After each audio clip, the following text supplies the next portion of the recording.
TV 토론 보면서 또 궁금했던 게 한동훈 후보가 김건희 여사 문자 다 공개하면 정부와 대통령실 위험해진다라는 이야기를 했는데 뭐가 어떻게 위험해진다는 거예요? 제가 답을 해야 되는 거죠.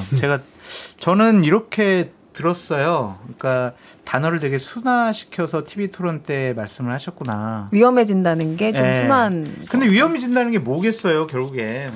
탄핵당한다. 뭐 그렇게 우리가 해석할 수밖에 없는 거고.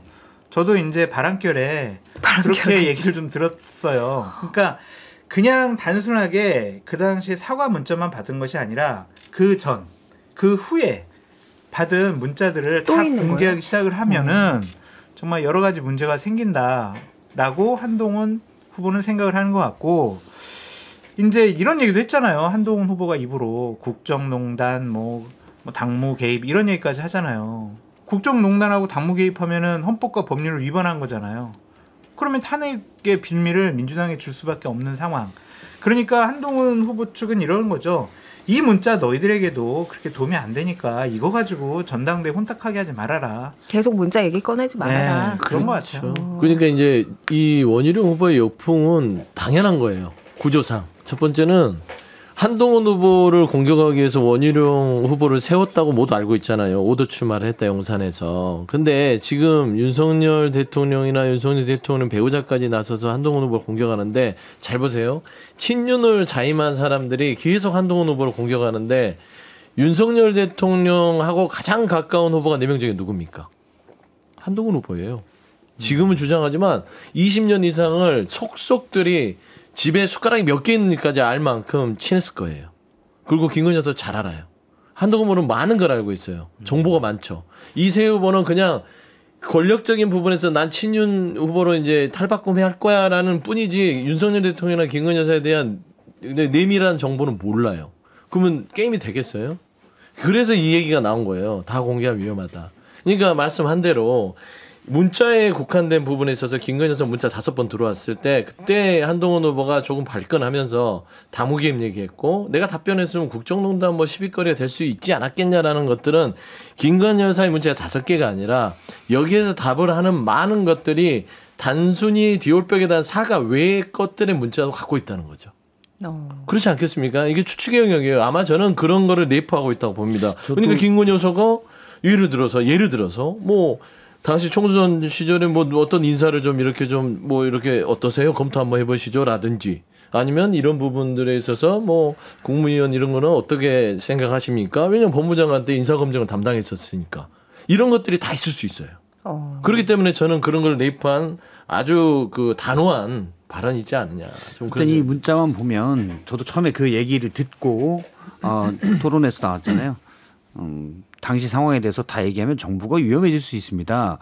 한동훈 후보가 워낙 다변이기도 하고 즉각 대응하기 때문에 저건 위험한 말인데 그치. 그냥 튀어나왔나라고 생각을 했거든요. 그래서 위험하다고 한 거 자체가 위험한 말인데. 그렇죠. 정부가 위험해진다라는 말 자체를 하는 거는 위험한 거죠. 뭔가 불법적인 일이 있었다는 거잖아요. 그래서 위험한 말인데 튀어나왔나 하고 물어봤더니 원래 상황 따라서 더 센 표현도 준비했었다는 거예요. 더 센 표현이 뭐예요? 그건 뭐 구체적으로 얘기 안 하지만 더 세게 나갈 수도 있었는데 순화시켜서 그 정도 얘기한 거다라고 얘기를 하더라고요. 그러니까 이건 되게 의도적이라는 거죠. 자, 그것과 별개로 근데 지금 정부가 위험해질 수 있는데요? 라고 했으면 한동훈 후보는 본인의 말 맞다나 공과사를 구분을 하고 어떤 법과 정의, 검사로서 법무부 장관 또 그런 게 있잖아요.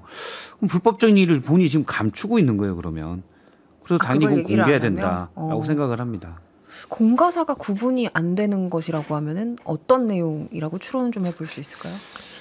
혹은 제가 이제 그때 김기현 실장 얘기할 때 옆에서 한 말인데 제가 원래 6월 달에 저도 이 얘기를 여사가 문자를 한동훈 위원장에게 여러 차례 보내는데 익십을 당했다. 그걸 대통령한테 보여줬더니 대통령이 극대노했다라는 얘기를 한 인사로부터 들었어요. 이분은 뭐 여기에 개입하려는 건 아니었고 그냥 지금 두 분 사이가 이래라는 거를 뭐 얘기하다가 제가 들었었는데 그래서 그 다음에 제가 한 후보 측과 가까운 분에게 캠프에 있는 분은 아니에요. 이런 일이 있었다는데 라고 물어보니 그분은 이제 한 후보를 좀 두둔하는 입장에서 제가 해석이에요. 다 두둔하는 입장에서 문자가 그런 것만 있었겠냐. 그러니까 사과 관련 문자만 있었겠냐. 다른 부적절한 뭐 문자도 많았기 때문에 그 전부터 다 계속 익십해 왔다라고 얘기를 하더라고요. 그분이 뭐 공식적 한동훈 측은 아니지만 뭐 사실 좀 알 수도 있는 가까운 분인데 그래서 그거를 듣고 공천 관련이냐? 뭐 근데 그건 약간 얼버무렸어요. 근데 당시 선거에 관련된 일이기 때문에 그렇게 해석이 될 수 있죠. 그러니까 비례대표나 이런 부분 또는 뭐 지역구일 수도 있고 한동훈 후보에게 여사가 추천했을 가능성 이건 제가 해석하는 겁니다. 그런 가능성도 충분히 있다라고 봐요.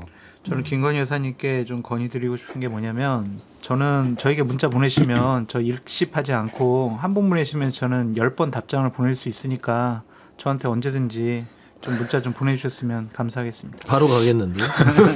근데 제가 앞서 그 얘기를 들은 게 저는 시점을 얘기하지 않았지만 시점에 대해서 듣지 못했지만 제가 속으로는 공천 관련인가라고 생각했기 때문에 이제 그런 제 추측컨대 해석은 그런 문자가 여러 번 오고 그 다음에 사과 문자가 왔기 때문에 비례대표 공천이 3월 중순에 있었거든요. 그래서 3월 또는 2월 말 이쯤으로 생각했는데 지금 나온 건 1월 15일부터 25일까지잖아요. 네, 네.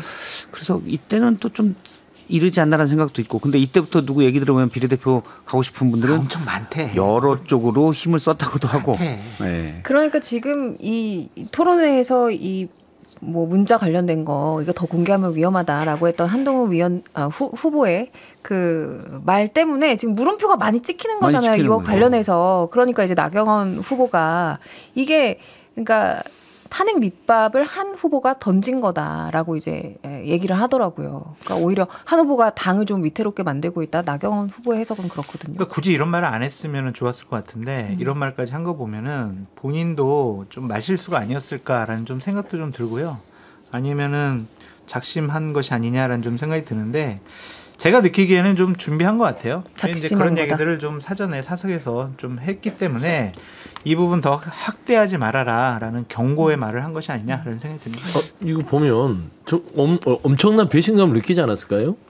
그렇게까지 내가 그 윤석열 대통령과 김건희 여사 뒤에서 이게 사고 치는 것들 수습하고 다녔는데 이제 와서 나를 이렇게 뭐 말하자면 끌어안치려고 해? 그래서 문자를 공개한 게 한동훈 후보가 아니잖아요.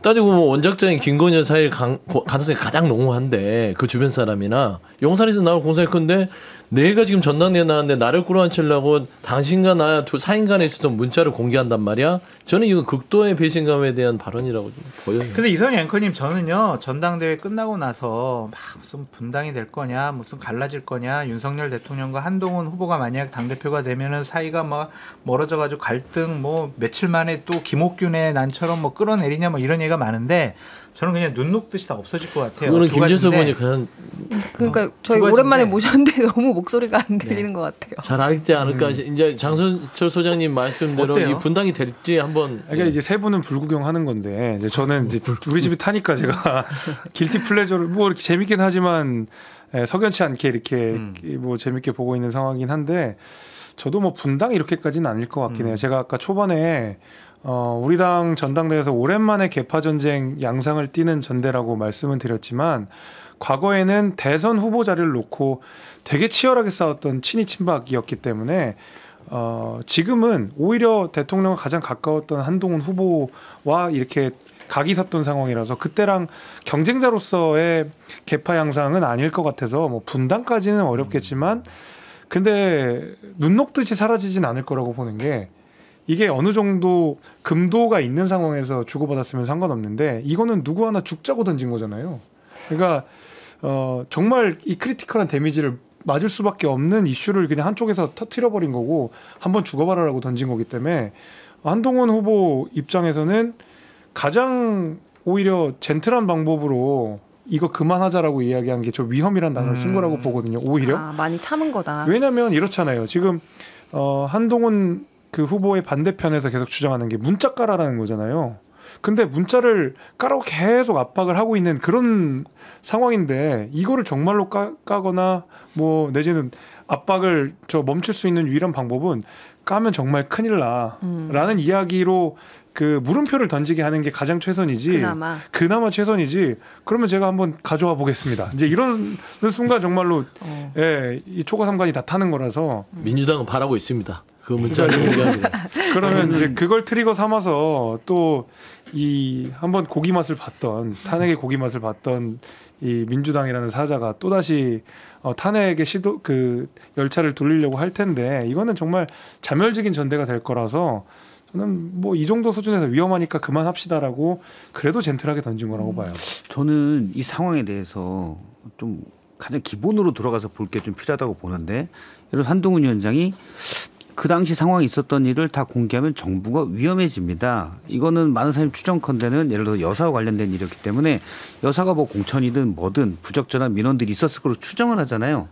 그러면 그걸 공개된 장소에서 얘기하고 덮고 갑시다라는 얘기예요. 말이 안 되는 거죠. 저는 국가기관이나 공조직들은 항상 명분상은 클린해야 된다고 봐요. 밑에서는 뭘 할 수 있죠. 밑에서는 뭐 사람도 그렇고 다 어떤 불법을 하려는 그런 것들이 있기 때문에 견제와 감시가 그래서 필요한 건데 이미 본인이 얘기했잖아요. 밑에서 좀 안 좋은 일이 불법적인 일이 있었을 것 같아. 있었어라고 얘기했는데 덮고 가자? 이건 아닌 거죠. 예를 들어 특검법도 마찬가지예요. 다른 후보들이 특검 들어가면 대통령 탄핵됩니다. 잘못한 게 없으면 탄핵 안 돼요. 역풍만 불어요. 근데 지금 토론회를 보면 대놓고 일부 친일 의원들은 최상병 특검법 가면 탄핵됩니다라고 얘기해요. 그럼 뭔가 탄핵될 일이 있었던 거야? 라는 충분한 의심을 사기에 충분한 걸 전제로 두고 후보들이 얘기하는 것 같아요. 나경원 후보도 마찬가지입니다. 당무개입 국정농단을 얘기하면서 왜 우리의 이 뭐랄까 들추면 큰일 날 일을 자꾸 공개를 합니까? 라는 식으로 얘기하거든요. 아니 대놓고 나쁜 일을 했다는 거 서로 간에 인정을 하고 해요.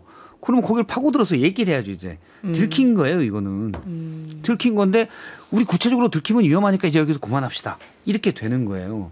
우리가 너무 이 상황은 그냥 피상적으로 보면 문제 그냥 싸우는 것만 같지만 내부적으로 보면 물밑에서 엄청나게 나쁜 일들이 이루어지고 있다는 걸 자기들끼리 실토한 겁니다. 그래서 저는 이건 밝히고 가야 된다고 봐요. 여사의 부적절한 민원이 있었다면 이것도 밝혀야 되는 거예요.